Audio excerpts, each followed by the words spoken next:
Oi pessoal, tudo bem?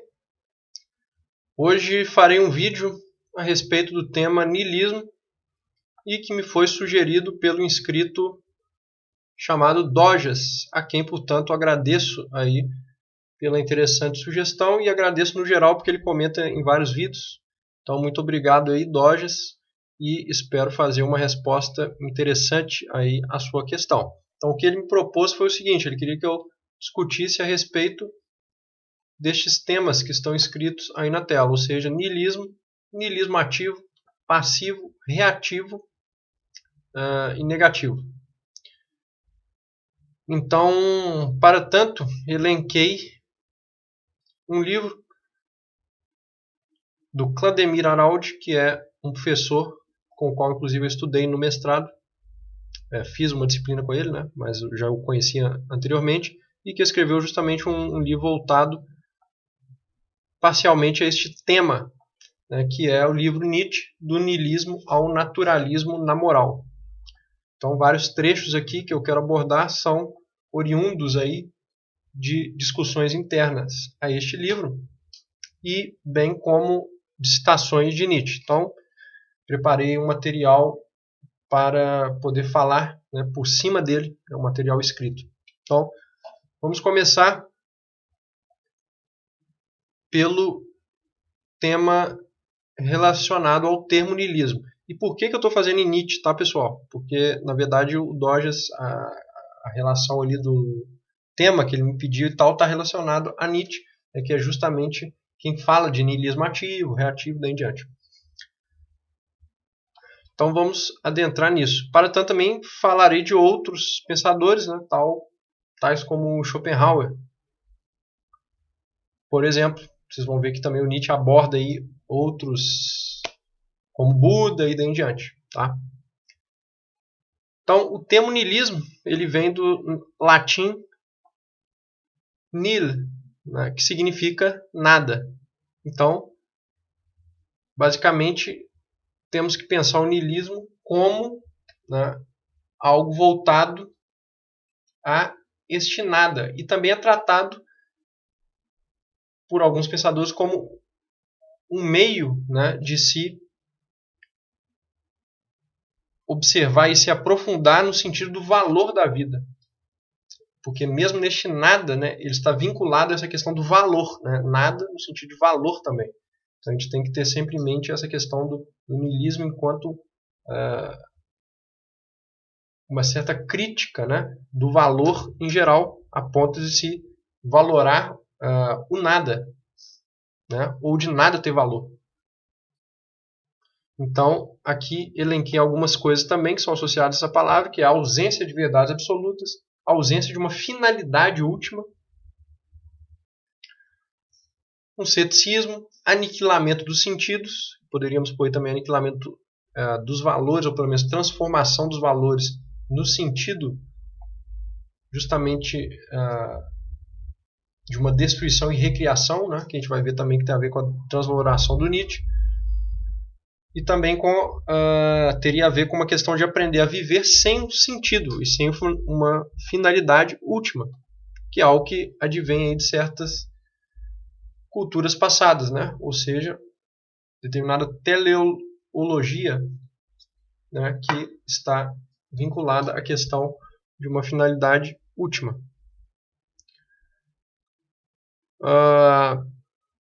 Então, tendo isso em mente, vou falar rapidamente sobre esses termos, né, niilismo negativo, ativo, reativo e tal, e depois a gente vai entrar mais propriamente no tema onde isso tudo vai ser esclarecido. Então, o niilismo negativo basicamente é aquele, como o próprio nome sugere, nega algo. Então, em termos superficiais, ele seria basicamente isso, um niilismo que advém como uma negação de algo, sem necessariamente propor. Né? Ele simplesmente é um negador ou um destruidor, digamos assim, né, de valores. O niilismo reativo é o que concebe a reação em relação ao estado de coisas, de modo a mudá-la ou alterar determinado paradigma. Então, quer dizer, ele não é o niilismo ativo, como a gente vai ver mais para frente, mas reativo. Ou seja, ele advém sempre como uma reação a um estado de coisa determinado. muito mais do que algo que cria por si próprio.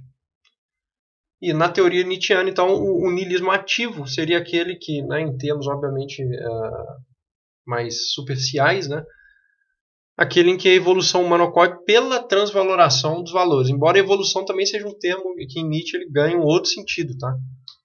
Então, talvez evolução humana não seja um termo muito bom para se falar quando se fala de Nietzsche, mas eu acho que a gente pode colocar então como desenvolvimento, né? Então, o niilismo ativo seria um meio pelo qual há um desenvolvimento, né, dos indivíduos através da transvaloração dos valores, ou seja, ele é um impulsionador dessa transvaloração. E o niilismo passivo seria mais associado ao pessimismo, que levaria a certa quietude, né? E que não leva, diferente do ativo, à criação de novos valores. Então seria mais próximo aí da questão de algo mais negativo, né? De um niilismo mais negativo também. Né? O passivo talvez teria um pouco mais a ver com ele. Mas isso são apenas colocações em termos resumidos. Tudo que eu vou fazer posteriormente então é para tentar aí aprofundar isso direta ou indiretamente.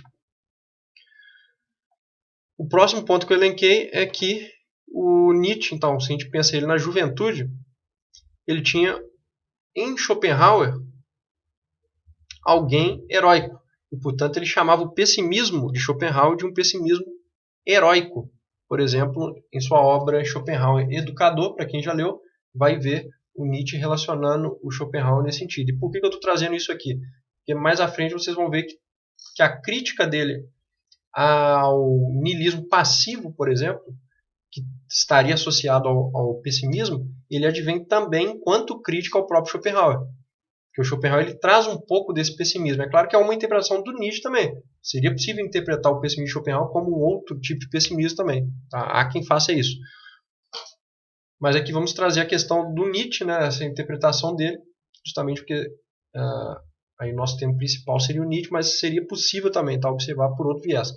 Só que a crítica que o Nietzsche faz ao Schopenhauer enquanto pessimista e, portanto, enquanto também niilista passivo, né, ela não se dá na juventude, na qual ele acredita ser Schopenhauer alguém voltado a um certo pessimismo heróico. O que seria isso? Seria aquele que concebe o mundo, sim, de uma maneira pessimista. Porém, ele consegue ir além desse pessimismo e viver a vida heroicamente. Então, por exemplo, quando a gente vê aquele livro, ou ler, né? Quando a gente lê aquele livro de Schopenhauer chamado No Brasil, de A Arte de Envelhecer, que na verdade, se eu não me engano, ele é extraído de dentro do Parega e Paralipomena, que é o último livro de Schopenhauer. Este A Arte de Envelhecer, a gente vê um Schopenhauer que começa na primeira página do livro falando o seguinte: a vida é algo que não deveria ser. Ou seja, né, considerada a frase mais pessimista, né, que já se teve, assim, por isso ele é considerado o príncipe do pessimismo. Ou seja, a vida é algo que não deveria ser. Ou seja, ela nem, tal como ela é, ela não deve existir. Porém, por um momento eu vou esquecer, por assim dizer, disso e mostrar aos homens como se deve viver. E como se deve viver, e não só como se deve viver, mas como se viver uma vida heróica. Ou seja, já que a gente tem um instinto voltado à vida, né, que para ele seria uma espécie de vontade de viver, né? Claro, a vontade de viver seria uma amálgama, né, de todos os instintos que nos conduzem, digamos assim, a essa questão da vida, né? Ou seja, todos os nossos impulsos ali, eles gerariam uma espécie de vontade de vida que, na verdade, para Schopenhauer, não vou entrar na metafísica dele, mas teria mais a ver com um certo fundamento mesmo do mundo, né? Porque a vontade de vida tem tudo a ver com a vontade, que seria a essência do mundo para Schopenhauer. Mas não vou entrar aqui nesse assunto da metafísica. Quem quiser aí, eu depois, mais para frente, em outro vídeo, posso fazer. Né? Se alguém tiver dúvida em alguma questão voltada para a metafísica do Schopenhauer, que eu já estudei bastante. Então posso fazer vídeos futuros também sobre isso. Mas basicamente, então Schopenhauer nesse livro, ele vai sair desse pessimismo, digamos assim, e mostrar como viver a vida da melhor forma possível, como se alcançar, entre aspas, a felicidade, mesmo que o mundo seja o que é. E a isso ele chama então de eudemonologia. Não necessariamente ele, né? Uma parte da filosofia, né, que estudaria como viver uma vida feliz. Então, a eudemonologia seria isso, e nesse livro Schopenhauer tenta explorá-la nesse sentido. Então, um pouco em função disso, eu acredito que o Nietzsche traga o Schopenhauer também como pessimista heróico, ou seja, como aquele que observou a realidade, viu as misérias do mundo, mas não sucumbiu ante elas. Não falou, por exemplo, as pessoas se matarem, né? Seria o que alguém que visse o mundo completamente de um ponto de vista pessimista talvez faria, né? Mas não, Schopenhauer fala, não, pelo contrário, né? A gente deve viver uma vida heróica, a gente deve suportar essas dores e morrer heroicamente. Então, a visão que o Nietzsche vai mostrar mais tarde sobre Schopenhauer, que é a que eu vou expor mais à frente, não é, portanto, essa da juventude. Então, temos que fazer essa distinção também. Ou seja, o jovem Nietzsche ele não tinha esta visão contra o pessimismo schopenhaueriano justamente por considerá-lo heróico e não ainda um pessimismo ressentido, por assim dizer. Então, vamos continuar aqui. Agora sim, um primeiro trecho voltado ao livro do Vladimir Araldi. Aí vocês vão ver que eu pus idem, tá? Para as outras citações, é justamente se referindo ao livro que eu citei, que é o Nietzsche, do niilismo ao naturalismo na moral. Então vamos lá. Ele escreve o seguinte, conforme está na tela. Nietzsche parte de uma visão de pessimismo ligada à solidão do filósofo, ao sofrimento que advém de seu estranhamento da sua época, da tradição e da própria natureza, bem como do confronto com a fatalidade inextricável que o impele à busca da verdade, para preparar o nascimento do gênio. Schopenhauer se deteria na sua valoração da arte, da música e da tragédia e do pessimismo das religiões antigas, no entendimento de que elas ensinam, mostram o caminho para a negação da vida. Então, já aqui, por que eu elenquei este trecho? Porque nele a gente vê que há essa questão da negação da vida, que tem muito a ver com a questão do niilismo. Como a gente viu lá, niilismo, por exemplo, no sentido do niilismo negativo, seria aquele que nega. No caso de Schopenhauer, seria uma própria negação à vida. Então, o Nietzsche, em parte, o coloca assim, embora, como eu disse, na juventude ele não considerava essa negação da vida como necessariamente algo decadente. Certo? Então, segundo o Vladimir, o Nietzsche vê, então, Schopenhauer se deteria, né, na sua valoração da arte e do pessimismo das religiões antigas. A gente vê também que esse pessimismo de Schopenhauer ele não vem de lugar nenhum.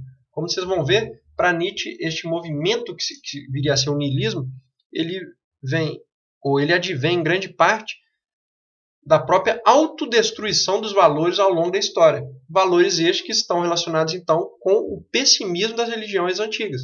Então, quando ele pega para estudar, por exemplo, o budismo e o cristianismo, ele vê que o fundamento dessas religiões tem um certo pessimismo intrínseco, digamos assim. Certo? Que é o quê? Ver o mundo como negativo. Certo? Então, por exemplo, o pecado original, quando a gente pega no cristianismo, tem tudo a ver com isso. Certo? Então, quer dizer, os homens já nascem pecadores. Eles já nascem, digamos que, numa espécie de miséria. Né? Então, quer dizer, para Nietzsche isso já seria aí um fundamento da própria negação de vida. Né? E no budismo também há este um pessimismo, ou pelo menos um pessimismo semelhante, tá? Que é justamente a questão de ver o mundo como esta coisa que deve ser negada. Daí, inclusive, a gente vê a questão, por exemplo, do nirvana, né? Das questões da meditação e daí em diante, que é sempre tentar o quê? Fugir dessa questão mundana, né? Ou seja, negar a vida em certo aspecto. Né? Nietzsche leria isso como uma vontade de negar a vida tal como ela é. Ou seja, não é buscar a realidade como é, mas negá-la, digamos assim. Embora, obviamente, a gente sabe que outros filósofos vão considerar aí o cristianismo com outra perspectiva, né? Julgando ele, por exemplo, como uma religião otimista. Ou pelo menos, não julgando o cristianismo em si, mas muitos filósofos vão construir filosofias otimistas baseadas no cristianismo, por exemplo, como fez Leibniz. Certo? Posso fazer vídeos futuros aqui sobre Leibniz, até porque eu terminei de ler o discurso de metafísica dele um mês atrás e estou com ele na cabeça ainda. Mas aí quem quiser saber um pouco mais sobre Leibniz também, se quiser deixar alguma sugestão de algum tema, eu posso fazer vídeo sobre ele. Mas basicamente o Leibniz é alguém que constrói aí uma metafísica otimista baseada em princípios cristãos, ou princípios cristãos, certo? Então, podemos ver este outro lado também, tá? Mas basicamente é isso. Vamos para o próximo ponto aqui que eu elenquei, que é o seguinte. Até o fim da vida, Nietzsche não dá uma resposta satisfatória à questão do pessimismo. Continuando aí com essa questão do pessimismo, que é da onde que vai vir e surgir a questão também do niilismo. De modo que num fragmento de junho e julho de 1885 podemos constatar isso. Então aqui um fragmento do próprio Nietzsche. Vou ler para vocês. Sobre o pessimismo alemão, o obscurecimento pessimista é a consequência necessária do esclarecimento. Quão longe fui no obscurecimento para além do pessimismo de Schopenhauer, de Leopardi e do cristianismo, para suportar esse pessimismo extremo no modo que ele ressoou em O Nascimento da Tragédia, que é um livro do Nietzsche, né? Então, continua Nietzsche. Viver sem Deus e sem moral, precisei inventar para mim mesmo um antídoto. Talvez eu seja quem melhor sabe por que somente o homem ri. O homem solitário sofre tão profundamente que ele precisou inventar o riso. O animal mais infeliz e melancólico é o mais alegre e sereno. Aqui é muito interessante, né, que a gente vê aí o Nietzsche expressando isso, mas em termos mais tanto autobiográficos quanto psicológicos, né, podendo levar aí não só extraindo isso da vida dele, né, mas passando aí por uma questão mais geral. Ou seja, que o pessimismo citado anteriormente, então, ele vai ter um efeito na cultura a longo prazo. Ele começa aqui falando do pessimismo alemão, mas a gente pode pensar o pessimismo também em outros autores. Tanto é que o Leopardi, se eu não me engano, ele não é alemão, né? E como a gente sabe, o cristianismo é uma religião que vingou aí na Europa inteira e daí em diante, né? Ou seja, essa questão do pessimismo está muito mais entranhada, né, do que propriamente apenas na Alemanha. Embora na Alemanha a gente tenha, então, este príncipe do pessimismo seria o próprio Schopenhauer, né? Então, ou seja, esse pessimismo foi entranhando na cultura e ele como que causou efeitos, obviamente. E aí então Nietzsche relata que para suportar esse pessimismo extremo, ele precisou de um antídoto, certo? E parte desse pessimismo, e também como a gente vai ver o próprio niilismo, né, está aí incluso na seguinte questão: viver sem Deus e sem moral. Então a gente vai ver que o niilismo tem tudo a ver com isso. Por quê? Porque o que é viver sem Deus e sem moral? É viver, na verdade, a partir da decadência desses valores. Ou seja, quando o homem percebe que todos esses valores antigos eles foram se dissolvendo, eles se dissolveram, digamos assim, e o Deus antigo, ou tal como ele era considerado, ele não pode ser considerado mais, porque ele não tem mais o mesmo valor que ele tinha na antiguidade, né, e sem moral, no sentido de que a moral também que advém de toda essa cultura, ela não tem mais a força que ela tinha, e não tem mais o próprio sentido que ela tinha, porque a própria realidade mudou. Né? Então, como que o homem vai suportar a decadência desses valores? Ou seja, como que ele vai suportar o pessimismo daí advindo, mas não só o pessimismo, mas também o próprio niilismo, ou seja, a ausência desses valores. Em alguma obra, que eu não lembro agora de cabeça qual é, o próprio Nietzsche fala que o niilismo ou também pode ser visto como a ausência ou decadência dos valores nobres. Ou seja, tudo aquilo que era grande antigamente, todos os valores que eram considerados grandes, eles caíram por terra. Então, quando há decadência dos valores mais nobres, também há o niilismo. Então, ele continua: precisei inventar para mim mesmo um antídoto. Então, ele termina com essa questão de que talvez eu saiba, ou melhor, talvez eu seja quem melhor sabe por que somente o homem ri. O homem solitário sofre tão profundamente que ele precisou inventar o riso. O animal mais infeliz e melancólico é o mais alegre e sereno. Então isso é muito interessante. Por quê? Porque ele também fala que a alegria e a serenidade ela pode nascer de dentro dessa percepção, ou seja, uma percepção pessimista e niilista ao mesmo tempo. Ou seja, que não necessariamente o homem deve sucumbir a isso, mas ele pode inverter tudo isso e tirar a maior alegria, a maior serenidade disso. Ele não precisa sucumbir ante a realidade. Certo? E aqui elenco para vocês, então, uma frase do Schopenhauer que elucida algo interessante em relação tanto ao pessimismo quanto ao niilismo. Que é o seguinte, ele tem uma frase que é: o homem prefere querer o nada a não querer. Ou seja, para ele, e traduzindo aqui para a questão do niilismo, os homens prefeririam o próprio niilismo, em certo aspecto, ou seja, uma busca pelo nada, né, ou pelo menos um niilismo no sentido do niilismo negativo, né, eles preferem querer o nada, ou seja, querer algo pelo menos, do que não querer nada. Que é diferente. Por que o Schopenhauer pensa por esse lado? Porque para ele o próprio mundo, ou a própria essência do mundo, como eu disse anteriormente, em sua metafísica, é a vontade. Por isso que a metafísica dele é uma metafísica da vontade. E o nome da obra capital dele é, inclusive, O Mundo como Vontade e Representação. Então, não teria como os seres não quererem nada. Só que quando então eles atingem esse máximo pessimismo, eles acabam preferindo o próprio nada. Claro que isso pode levar até a morte, né? Digamos assim, o homem querer a própria morte. Mas mesmo assim ele ainda está querendo, né? Certo? Porque ele quer o nada, quando ele quer a morte, por exemplo. Ou quando ele quer algo que não tenha valor nenhum. Ele também quer ainda. Então ele não consegue fugir do ciclo do querer. Então Schopenhauer usa essa frase para justificar em parte sua metafísica também, mas ela é bem interessante desse tipo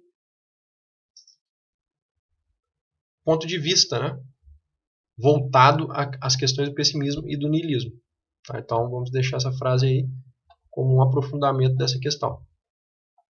Prosseguindo então, aqui, citação do livro do Araldi. O niilismo na Europa moderna é visto por Nietzsche como um singular processo de dissolução que se desencadeia sob o signo de uma ambiguidade inquietante. A autodestruição dos valores morais ocasiona uma despotenciação do valor do homem, tal como foi moralmente estabelecido. Não ocorre uma consumação da modernidade no sentido do acabamento de um processo que chega a seu fim, a sua máxima perfeição. Os movimentos modernos da moral, da política, da cultura, da sociedade consumir-se-iam em seus próprios antagonismos. São eles, no entanto, as características próprias deste tempo. Então, ou seja, né, basicamente ele está falando que esse processo de dissolução ele parte dos antagonismos que vem acontecendo, ou que acontece historicamente. Certo? Ou seja, um processo de dissolução é que gera a longo prazo o niilismo. E por que há essa dissolução? Porque há a autodestruição dos valores morais, que foram estabelecidos, em parte, obviamente, né, moralmente. Ou seja, essa autodestruição, essa autoaniquilação dos valores que vai gerando aquilo que se tem por niilismo, que é justamente a ausência de valores, ou negação dos valores, ou destruição dos valores, e daí em diante.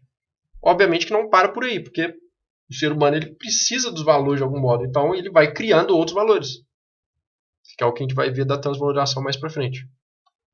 Mas se ele para enquanto mero receptor, ou enquanto mero negador, né, aí sim ele vai parar em cima do niilismo. Por quê? Porque ele não vai querer criar nada em cima disso. Vamos então continuar. A nova configuração do espírito livre, der Freigeist, para além de bem e mal permite ao filósofo solitário fornecer um antídoto ao maior perigo do homem moderno, o extremo esgotamento moral dos valores no niilismo. Então, aqui já entra aí, digamos que o antídoto, né, para usar a própria palavra do Nietzsche ali, contra esse esgotamento moral dos valores que geram o niilismo. Ou seja, uma nova configuração do espírito, que a gente vai ver mais para frente o que Nietzsche mais ou menos quer com isso aí. Tá? O autor de Para Além do Bem e do Mal trata da doença do homem oitocentista, das ideias modernas de igualdade, do progresso, democracia, como sintoma do autodesprezo e autocompadecimento crescentes, sendo que nenhum disfarce, seja disfarce de romântico, clássico, cristão, florentino, barroco ou nacional, consegue encobrir sua feiura e sua decadência fisiológica.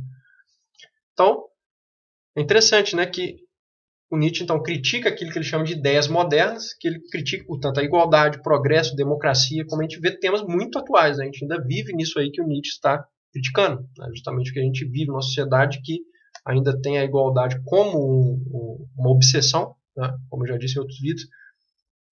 Uma obsessão também pelo progresso, né? Achando que está indo para algum lugar, quando a gente vê simplesmente o desprogresso, né? Aqui criando esse neologismo aí, este desprogresso de muitos pontos da vida, por exemplo, da liberdades individuais e daí em diante, certo? E era um crítico também, como a gente sabe, da democracia, justamente como um sintoma, né, da obsessão pela igualdade. E então ele elenca aqui a questão como sintoma do autodesprezo e autocompadecimento crescentes, sendo que nenhum disfarce. Então ele encara aqui essa questão do homem como que se disfarçar, né, com o espírito clássico ou com a moral cristã ou com, né, a questão do nacionalismo, etc. Tudo isso para tentar encobrir este fundo já niilista, né, e que para ele então tem a questão de uma decadência fisiológica. O Nietzsche ele também tem essa questão aí do fisiologista, certo? De um filósofo que tenta ver também as questões por esse lado. Por que o fisiologista? Porque ele amarra essa questão da decadência dos valores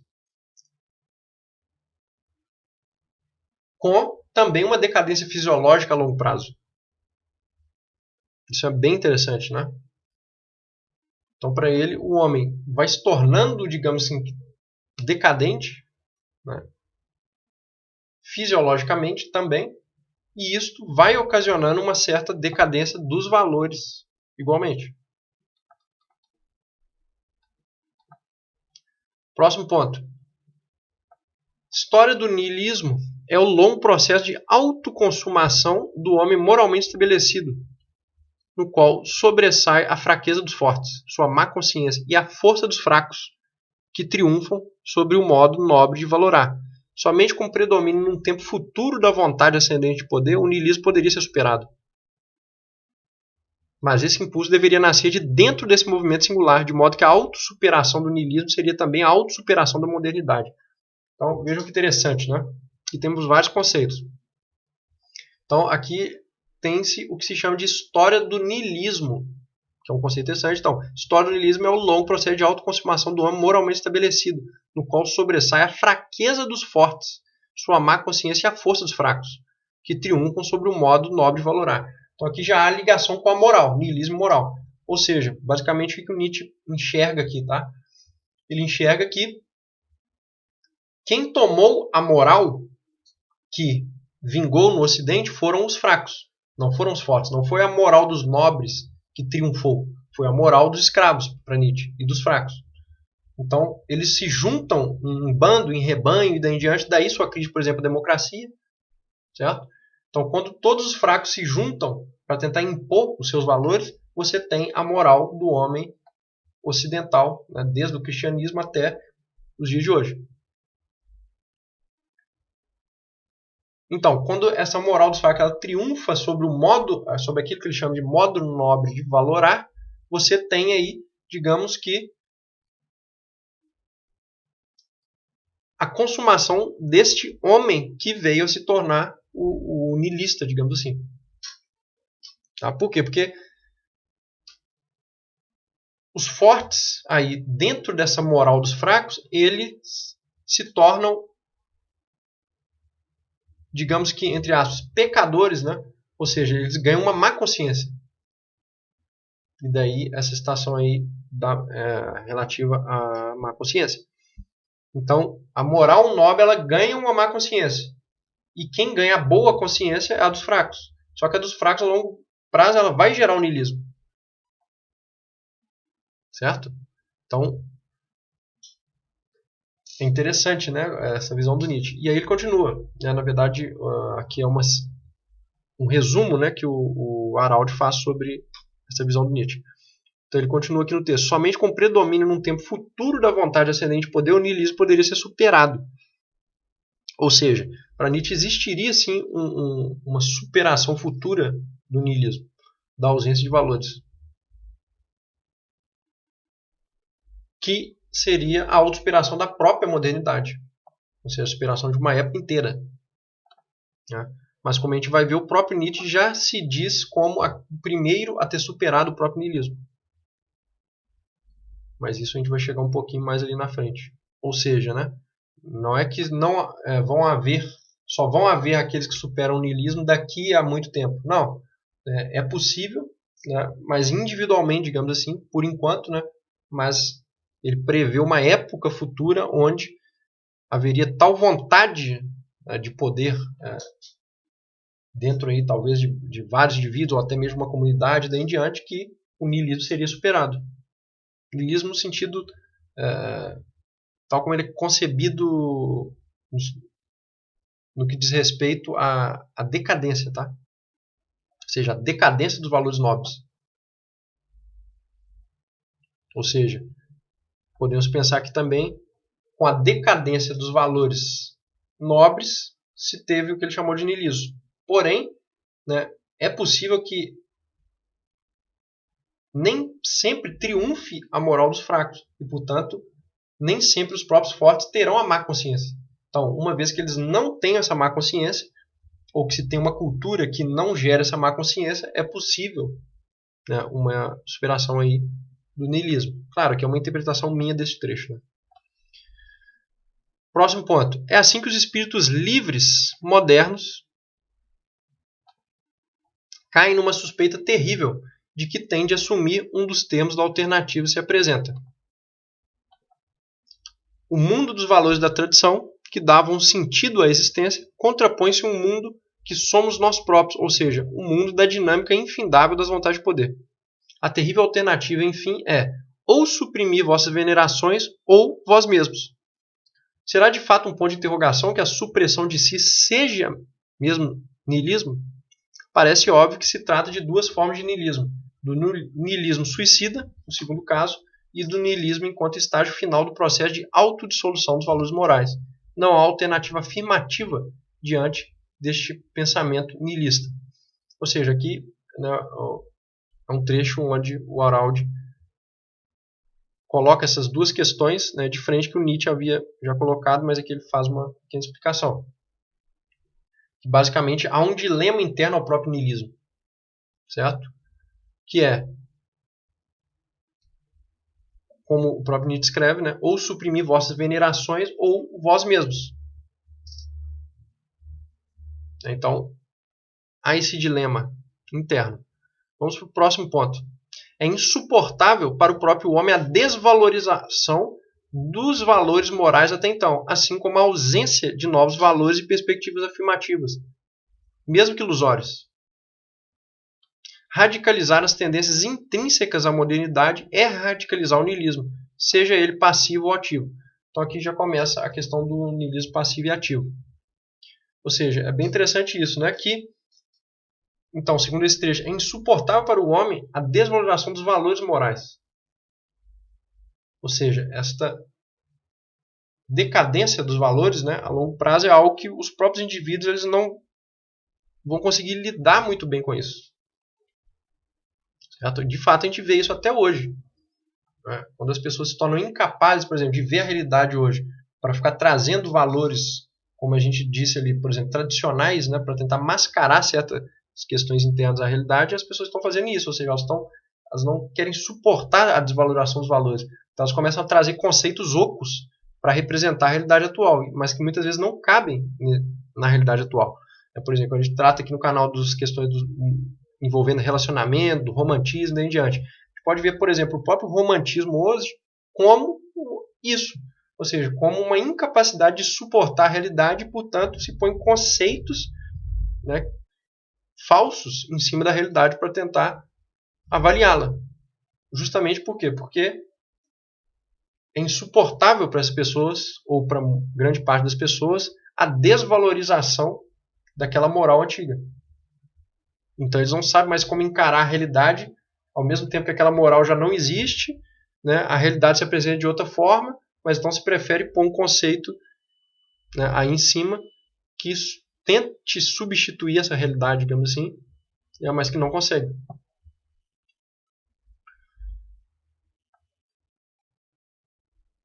Então, a outra parte aqui desse fragmento é radicalizar as tendências intrínsecas à modernidade é radicalizar o niilismo.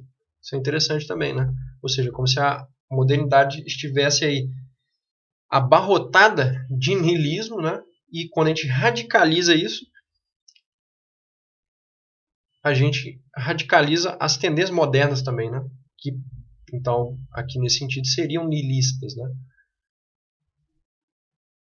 O próprio Nietzsche, em algumas partes aí de sua obra, ele fala dessas radicalizações, né? Que não necessariamente elas são ruins, porque elas apressam a vinda de mesmo do que é mais afirmativo, certo? Então, mesmo de uma radicalização que aparentemente geraria visões até mesmo mais pessimistas, né? Ainda mais nihilistas, poder-se-ia ter a autossuperação dessas próprias visões e, portanto, mais rapidamente se chegaria a algo superior. Em alguns fragmentos ele fala algo nesse sentido. Então, continuando aqui no texto. Enquanto lógica do processo de declínio, o niilismo constitui-se basicamente por 3 momentos: niilismo incompleto, niilismo completo e niilismo radical extremo. O próprio Nietzsche seria o primeiro a assumir as consequências da constatação da ruína de todos os valores morais. Progressivamente, o niilismo completo passaria a ser uma condição normal dos europeus do futuro, dos que experimentam e vivem no vazio de sentido. Então esse trecho aqui é bem interessante, né? Que a gente já começa em parte a ver isso, eu acredito, na nossa própria época. Que é o quê? Que é essa questão do homem que é capaz de viver a realidade, mas no sentido de experimentar um vazio de sentido. Mas nem por isso ele sucumbir. Isso já é possível da gente ver. Né? Inclusive alguns dos canais aí que a gente acompanha. A gente, eu digo, né, o próprio pessoal aí que está inscrito aqui também no canal, provavelmente acompanha, nota isso, certo? Ou seja, que já tem pessoas aí produzindo conteúdos que dialogam com o niilismo enquanto uma condição normal. Ou seja, eles experimentam e vivem um certo vazio sem necessariamente ter que trazer as valorações antigas à tona, certo? E aí ele continua aqui nesse fragmento. Este segundo momento do niilismo, contudo, é ambíguo. O niilismo passivo expressa o esgotamento do poder já atingido pelo espírito, por meio do budismo europeu, da aspiração ao nada, em que predominam os sentimentos de compaixão e de desprezo. O niilismo ativo, por sua vez, significa a intensificação do poder do espírito humano nos seus aspectos destrutivos, nas palavras de Nietzsche, enquanto budismo europeu da ação. Então aqui ele faz uma distinção, né, interessante aí, justamente entre o niilismo passivo e o niilismo ativo. Então, como eu disse lá no início do vídeo, onde eu apresento esses conceitos, aqui há então um aprofundamento, né, justamente destes dois tipos que o Nietzsche aborda. Então, basicamente é isso. O niilismo passivo teria mais a ver com esgotamento de poder, né? É já aquela pessoa que, colocando aqui um personagem, né, um exemplo personificado disso, né? Seria aquela pessoa que ela introduziu em si mesma, né, esta ausência aí de sentido e tal, mas não consegue opor nada a isso. Ou seja, tem um esgotamento de poder. Então ela aspira ao nada. Né? Então nela predominariam, aí, segundo esse trecho, o sentimento de compaixão e de desprezo. Certo? E em Nietzsche, o termo compaixão, tá, pessoal, ele ganha aí, muitas vezes um sentido pejorativo. Tá? Porque o compassivo não necessariamente ele é como dentro da moral cristã, por exemplo, alguém que está fazendo algo bom necessariamente. Tá? O Nietzsche vai observar aí questões, não é que toda compaixão necessariamente é ruim, né? Mas ele vai apresentar aspectos doentios de determinados tipos de compaixão. Por exemplo, quando a compaixão ela atenta contra si mesmo, para isso seria um sinal de decadência para Nietzsche. Ou seja, a pessoa ela pode ser compassiva ao ponto de se autodestruir. Né? Isso para ele não seria algo positivo, né? Por exemplo. E o outro ponto aqui, o niilismo ativo, então, né, ao contrário do passivo, ele significaria uma intensificação do poder. Ou seja, nesse aspecto, ele seria aquele que tem o poder, né,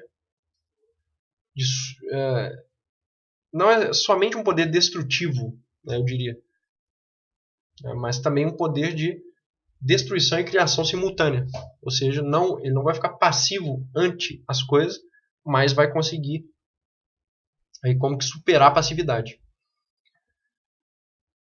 E aí, continuando, o primeiro niilista completo da Europa iria até um niilismo extremo, ultrapassando na direção da transvaloração de todos os valores. Então, o primeiro niilista aqui completo da Europa seria o próprio Nietzsche, né? Que o Nietzsche alude a isso, né? Sobre si mesmo. Então, este primeiro niilista extremo, ele ultrapassaria o próprio niilismo e chegaria na transvaloração de todos os valores. Portanto, ele agiria muito mais através de um niilismo ativo, né, para depois superar o próprio niilismo. O que é a transvaloração dos valores? É justamente o poder de criar para além dos valores já estabelecidos. É aquele indivíduo que consegue aí notar que esses valores todos foram esvaziados. Então, o primeiro passo seria o próprio niilismo. É cair no niilismo por quê? Porque se viu que muitos desses valores foram esvaziados e não fazem mais sentido. Né? Eles não vão trazer uma representação efetiva, por exemplo, da realidade, não vão dialogar com a realidade de uma maneira que traga inclusive uma própria veracidade, certo?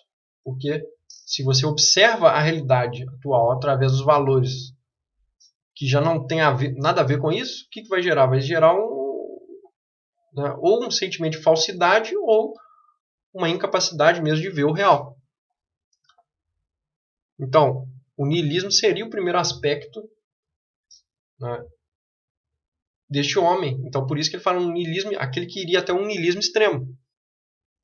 Por quê? Porque uma observação e comparação dessas coisas, passado, presente, a realidade passada, os valores do passado e em diante, tudo isso vai aparecer enquanto decadente, digamos assim, né, para este homem. Só que ele não pararia aí, não pararia na negação. Ele daria um passo além, né, quando ele chegaria nesse niilismo extremo e então se colocaria enquanto criador de valores.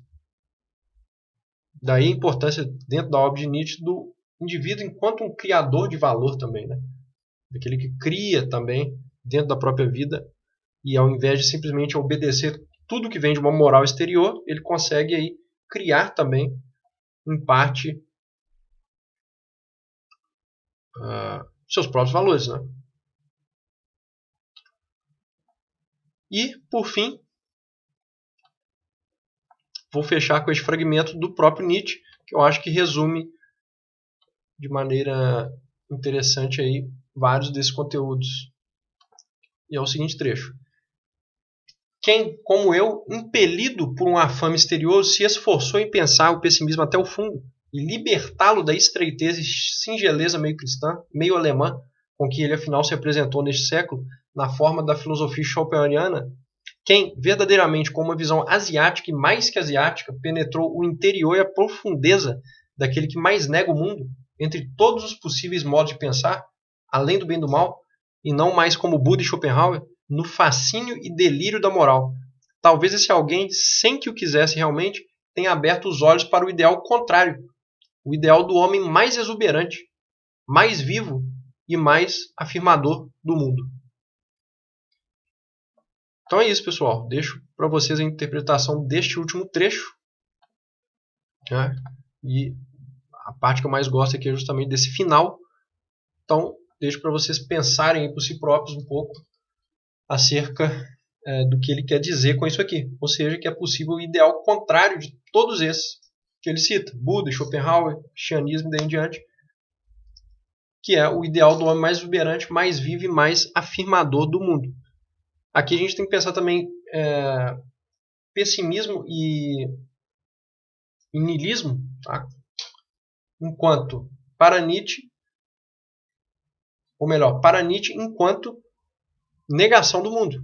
Então ele tem essa visão, né, do niilismo também em parte enquanto negador do mundo. Né? Então é por isso que ele fala o ideal contrário, ou seja, daquele que mais afirma o mundo.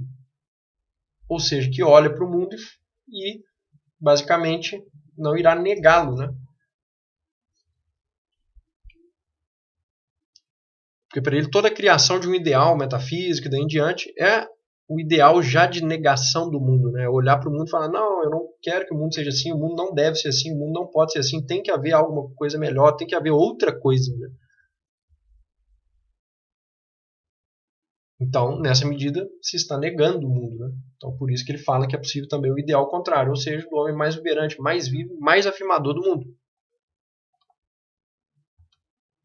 Ou seja, que afirma o mundo tal como ele é, né? Sem querer se ressentir ou choramingar, digamos assim, diante do que o mundo é, né? Mas olha para o mundo e o encara heroicamente. Beleza, pessoal? Então, hoje foi isso. Já temos quase 50 minutos de vídeo, não vou ir além, mas quem quiser algum ponto específico aí dentro, que julgou mais interessante, que queira alguma explicação sobre, ou que queira um desenvolvimento maior, aí pode deixar nos comentários que futuramente eu acrescento. Então é isso. Até o próximo vídeo. Um grande abraço.